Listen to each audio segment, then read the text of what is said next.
Assalomu alaykum, Sharq Turkistonlik aziz qarindoshlar. Dunyo Uyg'ur qurultiyi tarafidan Germaniyaning Myunxen shahrida ta'sis qilingan Tor televiziyasining bugungi maxsus programmasiga xush keldingizlar. Aziz qarindoshlar, men Farad Turunqash. Tövəndə Dünya Uyğur Qurultayının təşəbbüsü və sahibxanlığında Sharq Turkiston Milliy Kengeshi chaqirish haqidagi müracaatnomaning to'liq tekstini diqqatingizga taqdim qilamiz. Diqqat bilan anlaysizlar. Assalomu alaykum, Sharq Turkistonlik aziz qarindoshlar.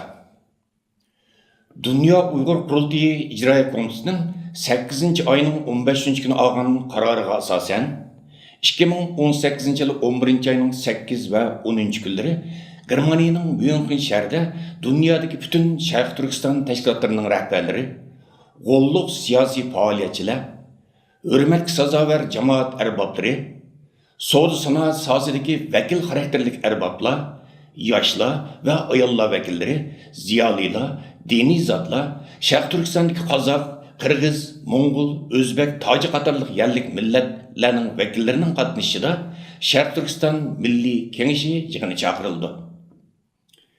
Aziz qarindoshlar, Komünist Xitoy hokimiyati 2018-yil 8-oyning 10-kunidan 13-kunigacha Jenevada chaqirilgan BDTning irqiy ayirmachilikni amaldan qoldirish komitetining Xitoyni ko'zdan kechirish yig'inida Sharq Turkistondagi jazo lagerlarining mavjudligini butunlay inkor qilib qolmasdan, hatto Sharq Turkiston xalqini majburiy dinsizlashtirish, milliy kimligini yo'q qilish, ularning milliy ma'rifini cheklash qatorliq jihatlarni ilib berayotgan jinoiy qilmishlarini tamoman rad qildi.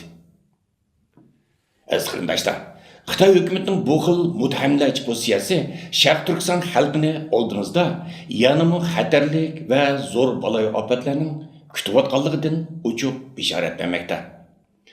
Xalqaro jamoatchilikmi Sharq Turkiston xalqining kelgusi taqdiridan jiddiy andisha va qayg'u duymoqda.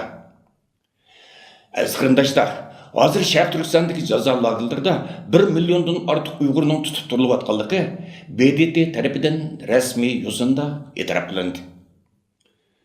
Xalqaro tashkilotlarning dokladlarida va xalqaro matbuotlarda Sharq Turkistondagi jazo lagerlarida tutib turilayotganlarning umumiy sonining 3 millionga yetib borganligi qayd qilinmoqda.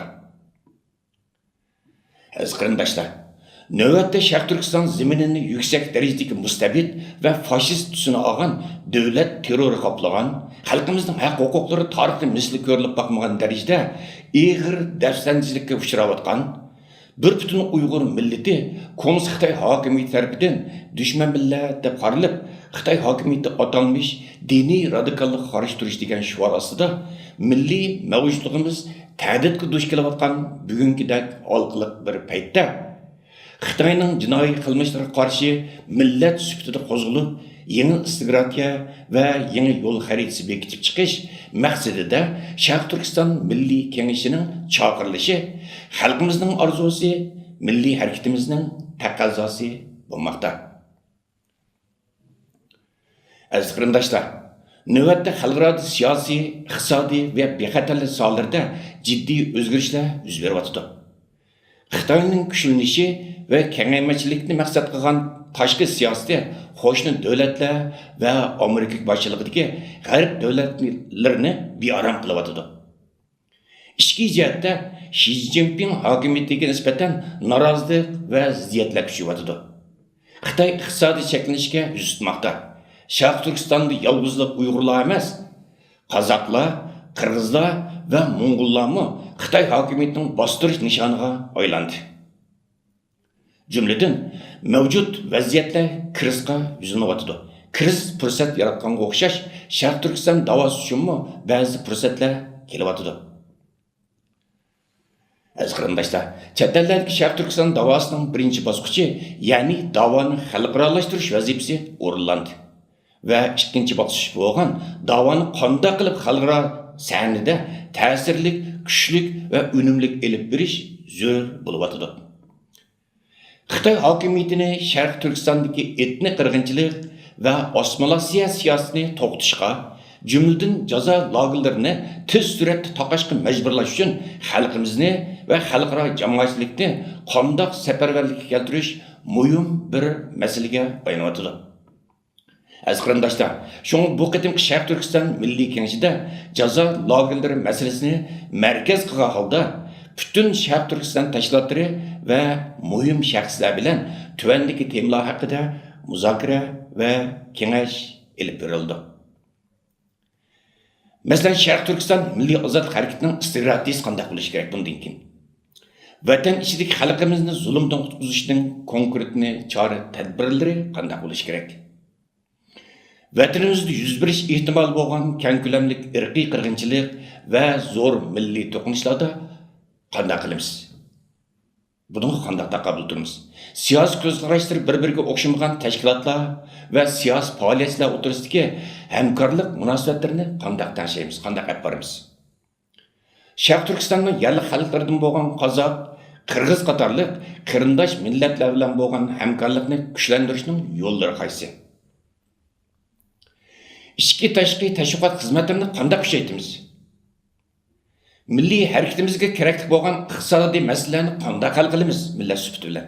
Xitoyning milliy harakatimizni ojizlashtirish, parchalash, yo'q qilish siyosatiga va ichki tashqi hujumlarga o'rtaq holda qanday taqabul turamiz? Buning yo'llari nima? Sharq Turkiston yoshlar harakatini qanday kuchaytiramiz? Sharq Turkiston ayollar harakatini qanday jonlantiramiz, qanday kuchaytiramiz? Chet ellarda milliy kimlik va milliy mavjudimizni qanday saqlab qolish kerak? Buning choralari nima? Uyg'ur siyosiy qochqinlar va muhojirlar duch kelayotgan har xil kriz va qiyinchiliklarni hal qilishning choralari nima? Aziz qarindoshlar, bu qatimki Sharq Turkiston Milliy Kengashi orqali yuqorqi savollarga va saqlanayotgan boshqa masalalarga hammamiz birlikda javob topamiz. Hammamiz ideyani va harakatimizni birlikka keltirishga tirishamiz.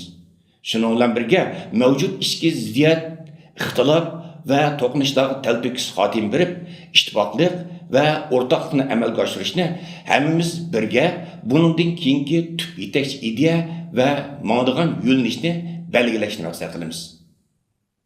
Aziz qarindoshlar, shu muhojirat yashayotgan barliq Sharq Turkistonlik qarindoshlarimizni bu qatim xalqaro milliy kengashga jiddiy ko'ngil bo'lishga, uning muvaffaqiyatli va unumli chaqirilishi uchun fikriy, moddiy va ma'naviy jihatdan qo'llab-quvvatlashga va taklifnomani topshirib olgan butun vakillarimizni yuksak darajadagi milliy mas'uliyatchanlik tuyg'usi bilan milliy kengash yig'iniga qizg'in ishtirok qilishga chaqiramiz. Hurmat va ehtirom bilan Dunyo Qurultiyi.